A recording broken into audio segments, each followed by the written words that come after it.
you are about to open the largest Honda store in the world. So you're investing in bricks while simultaneously you're investing in AI technology, which is likely going to reduce the in-store headcount. So like reconcile this for us. Are we talking service? Just tell us about this investment. My grandfather loved building big stores, loved it. So we have one of the largest Lexus stores in the country as well. It's not the largest, but it's 140,000 square feet in Chicago. Huge store. And really, it's way too big. He just liked building big stores. So he started this Honda store. I think he started in like 2017, 2018, something like that. And then he passed away in 2020. And so I finished it. So if I had to go back and do it again, it would not be this grand, by any means. But it's 170,000. That's the answer really to your question. That response helps me reconcile it. So you kind of finished a store that was already in the works and already in the plans. But you're saying in theory, if you were doing one from scratch today, it would have been smaller, like physical footprint. Interesting that you say your grandfather really liked building big stores, because your grandfather, I clearly have never met your grandfather, but there's no doubt about it, given his accomplishments, that he's an extremely,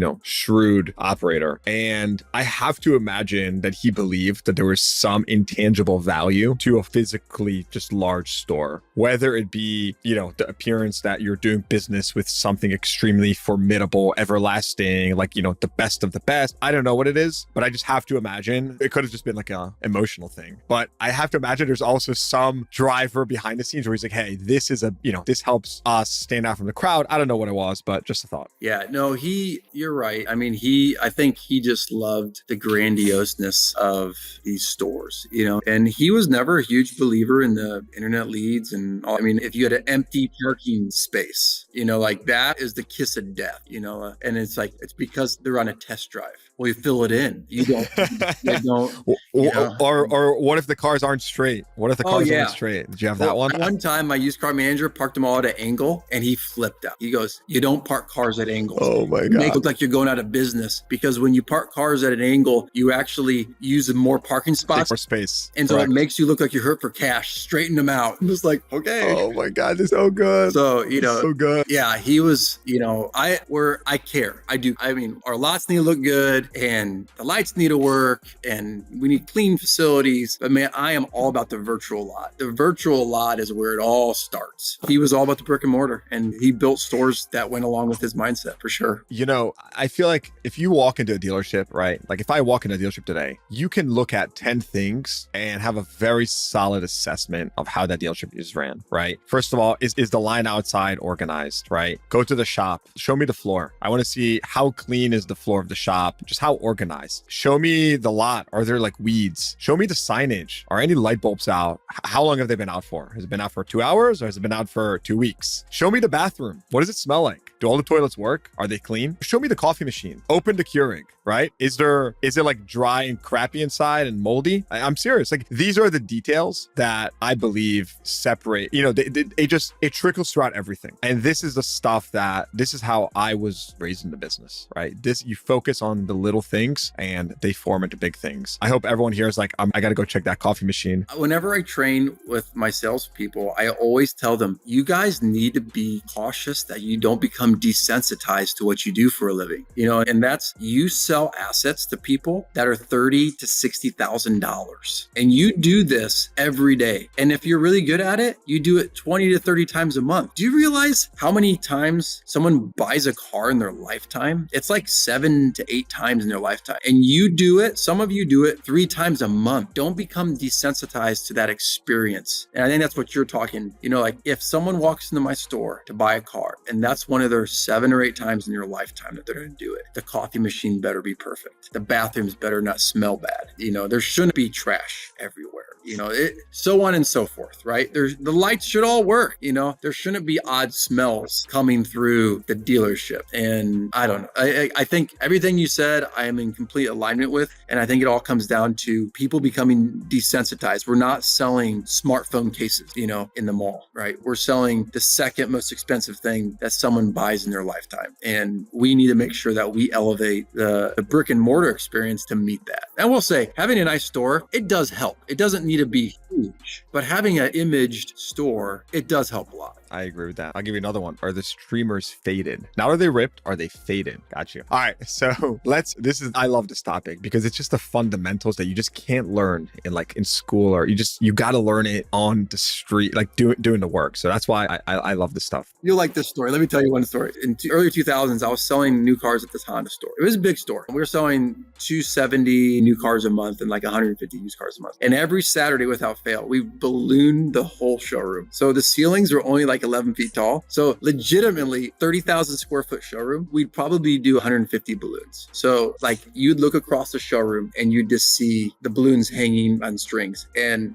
Saturdays for us back in those days, we'd sell 30 cars a day or 35 cars a day. And by 5 or 6 o'clock in the afternoon, the kids who their parents were buying cars would have 15 to 30 balloons each just running around the showroom, and they'd be popping on the sprinkler heads or different things. And it was just, it was cool. I mean, popcorn machine was going off. It smelled like popcorn in there. It's just, it's the school of how things used to be. Tell me, I want to transition to media and how we touched on tech and AI. We touched on the grunt work of a dealership and the fundamentals. Now let's transition to marketing and exposure and distribution and getting your name out there. You were the first dealership to conduct the social media training with Russ Flips Whips. So context, right? Russ Flips Whips is a car dealership guy creator. He is on our team, and we launched a dealership social media training. Russ has amassed over 1 million followers. You were the first dealership to do this training with Russ. And I just want to touch on why you did that. What was the initial reason you even said, hey, like I want to make this investment? Again, you were someone that historically was not even on social media on a personal level, right? So pretty big shift in buy-in. But why did you do that? What was the net result of that? And then lastly, it'll be, what are things like today for you in your store? How do you leverage social media? It's complicated. I mean, it's really straightforward, but it's complicated at the same time. So the easiest way I can answer that question is it's using your platform. I tell the sales staff, I tell all our employees, you have a unique platform. You are in and of yourself, the people the way that you influence the people around you, it's all unique to yourself. And we need to use that. You need to use that for your business. Inside of the sales side of the car business, I've always thought that the advertising that the dealership does, it helps sell the first car. Then a good experience with a good salesman, you sell cars 2, 3, 4, 5, 6, and 7. And so I think social media does that, but it's an amplifier.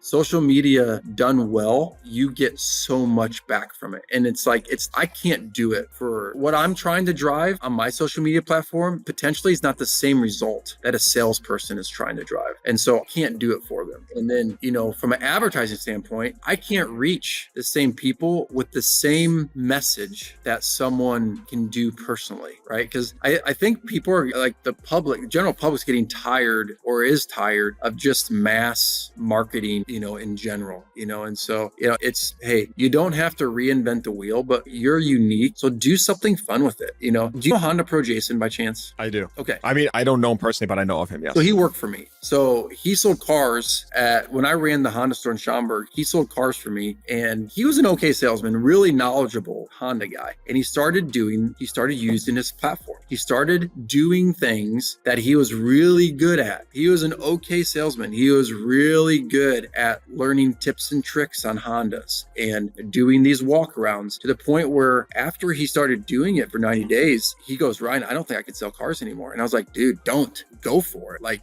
At this time, it was a grassroots movement still. This is probably 2011, 2012. And, I remember the first store in the Netherlands, they flew him out there for him to do something. And I was like, Jason, you're onto something. Go for it. Use your platform. And that's what he still does to this day, And so I don't think the goal is to just create a bunch of these social media influencers that just leave us because they're so successful. But I also think that it is like, hey, continue to make your platform and use it so that you can grow outside of what the dealership can do for you.